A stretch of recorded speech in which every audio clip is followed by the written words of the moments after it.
ওকে, আজকে ভিডিওতে আমরা মূলত দেখব কিভাবে এমএস ওয়ার্ডে ইকুয়েশন লিখতে হয়। সো ইকুয়েশন লেখার বেশ কিছু টিপস অ্যান্ড ট্রিক্স শেয়ার করব। পাশাপাশি ফাইবার এবং আপওয়ার্কে আমরা যে ইকুয়েশনের যে সার্ভিসগুলো অলরেডি মানুষ দিয়ে থাকে সেখান থেকে বেশ কিছু স্যাম্পল দেখে ইকুয়েশন লিখব।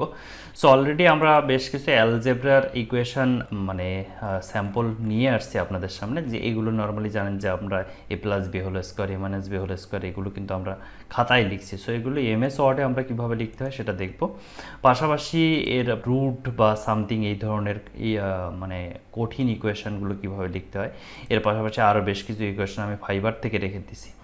সো এই ইকুয়েশনগুলো নর্মালি যদিও একটা ক্লাসে সব কিছু দেখানো সম্ভব না, বাট তারপরে আমি চেষ্টা করব যে বেসিকটা ধারণা দেওয়ার। ওকে, সো আমি একটা এমএস ওয়ার্ড ফাইল নিলাম শুরুতে। সো ওকে, সো ফাইলটা ওপেন করলাম। এরপরে আমরা দেখি যে কোন ইকুয়েশনটা শুরুতে লিখবো। সাপোজ এ প্লাস বি হোল স্কোয়ারের ফর্মুলা। সো এই নর্মালি আমরা জানি যে এই ইকুয়েশনটা আমরা শুরু করছি, মানে আমরা যখন অ্যালজেব্রা শুরু করছিলাম, সো এটা আমরা নর্মালি প্রথম দিকেই লিখছিলাম। সো এইটা আমরা দিয়ে শুরু করি। সো সেমভাবে যদি ইকুয়েশন লিখতে হয় এমএস ওয়ার্ডে, তাহলে কি করবেন, এখান থেকে ইনসার্ট ট্যাবে যাবেন। ইনসার্ট ট্যাব থেকে দেখেন ইকুয়েশন বলে একটা টুলটা আছে। সো ইকুয়েশনের উপরে ক্লিক দিবেন। দেওয়ার পরে দেখেন আপনার সামনে আছে, এটা আমি একটু জুম করি। এইটা যখনই আমরা ইকুয়েশনের উপরে ক্লিক দিলাম, দেওয়ার পরে আমাদের সামনে নতুন করে একটা ট্যাব ওপেন হলো ইকুয়েশন। সো এই ইকুয়েশন ট্যাবে বেশ কিছু সিম্বল আছে দেখেন আমাদের, যেগুলো আমাদের প্রয়োজন হবে। পাশাপাশি বেশ কিছু স্ট্রাকচার আছে, যে স্ট্রাকচারগুলো দিয়ে আমরা মূলত ইকুয়েশনগুলো তৈরি করব বা ইকুয়েশনগুলো লিখব। যেরকম স্কোয়ার নেওয়ার জন্য কি করব বা সামথিং এই ধরনের কিছু আমি দেখি, স্ট্রাকচারগুলো দেখে আসি। দেখেন এখানে যে এই এক্স বাই ওয়াই আকারের যে স্ট্রাকচারগুলো আছে, এগুলো নর্মালি কীভাবে লিখতে হয় দেখেন, 1/2 বা সামথিং এই ধরনের যদি কিছু লিখতে হয়, তাহলে এই স্টাইলের আমরা লিখতে পারি, অথবা ডিডিএক্স ওয়াই। সো এই এই রিলেটেড যদি কোনো কিছু থেকে থাকে, তাহলে আমরা এই স্ট্রাকচারটা নিব। এরপরে যদি পাওয়ারের কোনো কিছু থেকে থাকে, যেরকম ইর মাথায় x, so E two the power x যদি বা এই ধরনের পাওয়ার জাতীয় কিছু আমরা লিখতে চাই, স্ট্রাকচার এখান থেকে দিয়ে দিব। এরপরে আমরা যদি রুট নিয়ে কোনো কিছু লিখতে চাই, তাহলে এখান থেকে স্ট্রাকচার নিয়ে নিব। এরপরে ইন্টিগ্রেশন লিখতে চাই, এখান থেকে নিব। আচ্ছা, এরপরে ব্র্যাকেট, ফাংশন। সো অলরেডিও দেখতে পাচ্ছেন এখানে সব ধরনের স্ট্রাকচার আছে। সো এখান থেকে আমরা যে কোনো কিছু নিয়ে আমরা লিখতে পারি। ওকে, সাপোজ আমরা এখন যেটা লিখব সেটা এ প্লাস বি হোল স্কোয়ারের ফর্মুলা। সো এই জন্য আমরা কি করব, আমি নর্মালি যে কাজটা করে থাকি, প্রথমে আমি যেহেতু কোনো স্কোয়ার দেখলে আমি শুরুতে এই স্ট্রাকচারটা নিয়ে থাকি। ওকে, নেওয়ার পরে এখানে একটা ইকুয়াল চিহ্ন দিয়ে দিব। ওকে, কেন দিব একটু পরে বুঝবো। সো এরপরে দেখে আসি এখানে কি আছে, A plus B whole square. So এইটা নর্মালি আমরা টার্গেট রাখছি, প্রথমে এটা লিখবো, এরপরে স্কোয়ার ইকুয়াল চিহ্নটা অলরেডি তো দিয়ে দিছি। সো এই সাইডে এসে A plus B whole square. So এখানে যখন দেখছেন যে অলরেডি একটা ব্র্যাকেট আছে, সো ব্র্যাকেটটা নিয়ে নিলাম এবং মাঝে লিখলাম এ প্লাস বি।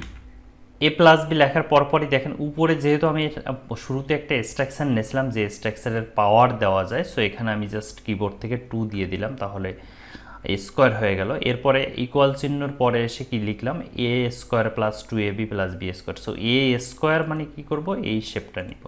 ওকে, প্লাস 2ab, এটা আপনি মানে কিবোর্ড দিয়ে লিখে নিতে পারেন, plus B square. So B স্কোয়ারটা কীভাবে দিবেন, এই স্ট্রাকচারটা নিয়ে নেবেন। এরপরে এখানে জাস্ট এ স্কোয়ার মানে 2 দিবেন, এখানে বি, এখানে স্কোয়ার 2 দিবেন। সো এইটা লেখা শেষ। সো এটা নর্মালি আমরা কি করি, অ্যালাইনমেন্ট ক্ষেত্রে মিডিল অ্যালাইন থাকে, সো আমরা লেফট অ্যালাইন করে নিতে পারি এইভাবে। ওকে, সো সেমভাবে আপনি যদি চান এখান থেকে আরেকটা ফর্মুলা যে কোনো কিছু লিখতে, যেরকম A to the power 4 plus B to the power 4 সমান এটা যদি আমি লিখতে চান, তাহলে সিম্পলি লিখতে পারেন। যেরকম এটা যদি আমি লিখি, তাহলে সেমভাবে আমি ইনসার্ট ট্যাবে যাওয়ার পরে ইকুয়েশনের উপরে ক্লিক দিব। সো ইকুয়েশনের উপরে ক্লিক দেওয়ার সাথে সাথে আমাদের একটা নতুন করে ট্যাব ওপেন হবে ইকুয়েশন বলে। সো এখান থেকে আমরা আমাদের প্রয়োজনীয় স্ট্রাকচারগুলো নিয়ে নিব, যেরকম A to the power 4 plus B to the power 4 সমান। সো আমি প্রথম এটা প্লাস, আমি প্রথমে কোনো কিছু লিখলাম না, জাস্ট স্ট্রাকচারগুলো নিয়ে রেখে দিলাম। এরপরে equal, so a⁴ plus b⁴, দেখেন a⁴ প্লাস b⁴, ইকুয়াল চিহ্ন a প্লাস b, সো ব্র্যাকেটে, এরপরে ব্র্যাকেটে a মাইনাস b। সো আমি কি করলাম, একটা ব্র্যাকেট নিয়ে রেখে দিলাম, জাস্ট ফার্স্ট ব্র্যাকেট, এটা a plus b into a minus b, এরকম কিছু একটা ছিল মেবি, ইয়েস। এরপরে থার্ড ব্র্যাকেট দেওয়া আছে, সো থার্ড ব্র্যাকেটের সেমভাবে আমি আরেকটা থার্ড ব্র্যাকেট নিয়ে নিই এখান থেকে। সো এরপরে আমি এক এক করে লিখি, যেরকম a⁴, ওকে, এ দিলাম, এরপরে 4 চিহ্ন, 4টা দিলাম, এরপরে b দিলাম, এরপরে কিবোর্ড থেকে 4 এর উপরে ক্লিক দিলাম। এরপরে সেমভাবে a প্লাস b ছিল মেবি, হ্যাঁ yes, a plus b, so a plus b, so ব্র্যাকেটে ছিল a minus b, so a minus b। আচ্ছা আমি একটু জুম করি, ওকে। এরপরে থার্ড ব্র্যাকেটের ভিতরে কী কী ছিল একটু দেখে নিয়ে আয়। সো a প্লাস b এর হোল স্কোয়ার, সো আমি যেহেতু a স্কোয়ার আছে আমার মাথায় সবসময় এটা কাজ করবে যে এই স্ট্রাকচারটা নিব। এরপরে এখানে a plus b whole square, so bracket ছিল, সো এখানে ব্র্যাকেট নিলাম a প্লাস b। আচ্ছা এরপরে স্কোয়ার দিলাম। আচ্ছা এরপরে কি আছে দেখি, মাইনাস 2ab, ওকে। সো এখান থেকে একটু বলে রাখি, মাইনাস 2ab, এখানে যেহেতু আমি 2 দেওয়ার পরে এখানে যদি মাইনাস 2ab এই অবস্থায় দেন 2ab, দেখেন এটা কিন্তু তাহলে পাওয়ার হয়ে যাবে, ওকে, a প্লাস b হোল স্কোয়ারের পাওয়ার হয়ে যাবে। সো আমরা কি করব দেখেন, এখান থেকে আমরা কার্সেলের পজিশনটা যদি রাইট জায়গায় নিতে চাই তাহলে কি করব, আমাদের কিবোর্ডে দেখবেন যে অ্যারো বাটন আছে, লেফট রাইট আপ ডাউন, এই অ্যারো বাটন আছে। সো আমরা কি করব, রাইট অ্যারোর উপরে একবার ক্লিক দিব, তাহলে আমাদের কার্সেলের পজিশনটা ঠিক জায়গায় চলে যাবে। এরপরে আমরা দেখে আসি ফর্মুলায় কি আছে, সো মাইনাস 2ab। সো এখন আমি কি করব, মাইনাস 2ab দিব, ওকে। সো এভাবে আমরা মূলত ফর্মুলাগুলো লিখবো, তাহলে পারফেক্টলি ফর্মুলাগুলো লিখতে পারবো, ওকে। সো আমি আরেকটা ফর্মুলা অলরেডি এখানে রেডি করে রাখছি, সো এটাকে একটু দেখে আসি, x ইকুয়াল টু সামথিং এই ধরনের লেখা আছে, যদিও এই ফর্মুলাটা ডিরেক্ট আপনি এমএস ওয়ার্ডে পেয়ে যাবেন, বাট আমরা একটা লেখা দেখি, ওকে। x সমান সমান সামথিং, সো আমি পুনরায় ইনসার্ট থেকে ইকুয়েশন নিলাম, এখানে x equal to, so already দেখছেন যে বা মানে হাফ আকারে কিছু লেখা আছে, অর্থাৎ উপরে কিছু লেখা নিচে কিছু লেখা, এরকমভাবে স্ট্রাকচার আছে। সো আমরা কি করব, এই x/y আকারের এই স্ট্রাকচারটা নিয়ে নিব। এরপরে দেখব যে নিচে কি আছে, 2a লেখা আছে, সো আমরা নর্মালি 2a-টা লিখে দিলাম,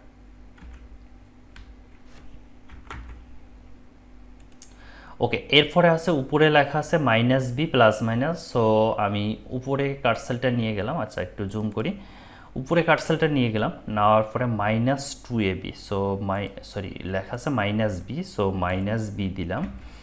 এরপরে প্লাস মাইনাস আছে, সো প্লাস মাইনাসটা নর্মালি কিন্তু আমাদের কিবোর্ডে থাকে না, সো আমরা কি করব, এই সিম্বল থেকে এখানে দেখে নিব যে প্লাস মাইনাস ডিরেক্ট আছে, দেখেন প্রথমে প্লাস মাইনাস আছে, সো এই সিম্বলটার উপরে ক্লিক দিলাম, দেখেন প্লাস মাইনাস চলে আসছে। এরপরে root over b² minus 4ac, so আমি কি করব, রুটটা নিয়ে নিলাম, সো এখান থেকে দেখেন এই যে রুটের শেপটা নিয়ে নিলাম, সো b² মাইনাস 4ac।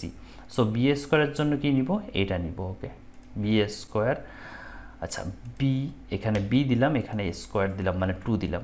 এরপরে কি আছে, মাইনাস 4ac, আপনি যদি এই অবস্থায় সেমভাবে মাইনাস 4ac লিখেন তাহলে কিন্তু এইটা বুঝাবে বির পাওয়ার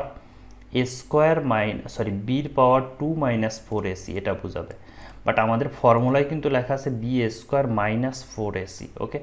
সো b² মাইনাস 4ac-টাকে তাহলে নিচে নিতে হবে। এখন এই অবস্থা আপনারা কি করবেন, আমরা সেমভাবে আমাদের কিবোর্ডে 4টা অ্যারো বাটন আছে, left right up and down, so আমরা রাইট বাটনটা মানে রাইট অ্যারোর উপরে ক্লিক দিব একবার, তাহলে আমাদের মাউসের কার্সেলটা মানে সঠিক জায়গায় আসবে। এরপরে আমাদের কি আছে ইকুয়েশনটা, minus 4ac, so minus 4ac, so লিখে দিব। সো এভাবে নর্মালি আমরা আমাদের ফর্মুলাগুলো লিখবো, তাহলে পারফেক্টলি লিখতে পারবো, ওকে। সো আমি দেখি ফাইবার থেকে এখন একটু দেখে আসি যে কী ধরনের ওরা সার্ভিস দিয়ে থাকে। সো অলরেডি দেখেন যে একজন এই সার্ভিসটা দিয়েছে, আমি দেখে বুঝতে পারবো কি করে, দেখেন এই যে এই ক্লায়েন্টের 5 স্টার রিভিউ দিয়েছে বা এই ক্লায়েন্টের সাথে কাজ করছে এই কাজটা। সো এইটা যদি আপনি লিখতে চান তাহলে কীভাবে লিখবেন, সিম্পলি একটা লেখা cos θ প্লাস sin θ, এটা আপনি সিম্পলি লিখতে পারবেন, দেখেন cos θ বা সামথিং যদি দেখতে চান তাহলে আমি পুনরায় একটু দেখাই এখান থেকে। আচ্ছা, এখান থেকে আমি ইকুয়েশনে যাব, এই যে সাইন কজ এখান থেকে পেয়ে যাবেন, এরপরে থিটা বা অন্যান্য যে সিম্বলগুলো আছে যেরকম এখানে আছে থিটা। ওকে, আপনার এখান থেকে যদি আর কিছু থেকে থাকে পাই বা সামথিং এই ধরনের কিছু থেকে থাকে তাহলে এখান থেকে পেয়ে যাবেন। এখানে দেখেন আলফা বিটা, এখানে কিন্তু ডিরেক্ট থিটা নেই, এখানে আলফা আর বিটা আছে। সো আলফা বিটা কোথায় পাবেন আমি একটু দেখাই। সো এখানে এসে ইয়েস, এই যে বিটা পাবেন, এখানে এটা এসে আলফা পাবেন। সো আলফা বিটা গামা ইত্যাদি ইত্যাদি আপনাদের যে ধরনের সিম্বল প্রয়োজন হয় সেটা নেবেন। যেরকম সিম্পলি আমি বোঝানোর জন্য একটা দেখাই যে সাইন থিটার পরিবর্তে কি লিখবো, সাইন আলফা লিখবো। ওকে, সো ইকুয়েশনে গেলাম, যাওয়ার পরে সাইন, এই যে সাইনের পরে একটা শেপ দেওয়া আছে, সো সাইনটাকে নিলাম, এখানে থিটা না দিয়ে আমি এখানে সাইন আলফা দিলাম। ওকে, সো এইটা কিন্তু এই ধরনের আছে, এই দেখেন sine alpha cos alpha something এই ধরনের কিছু।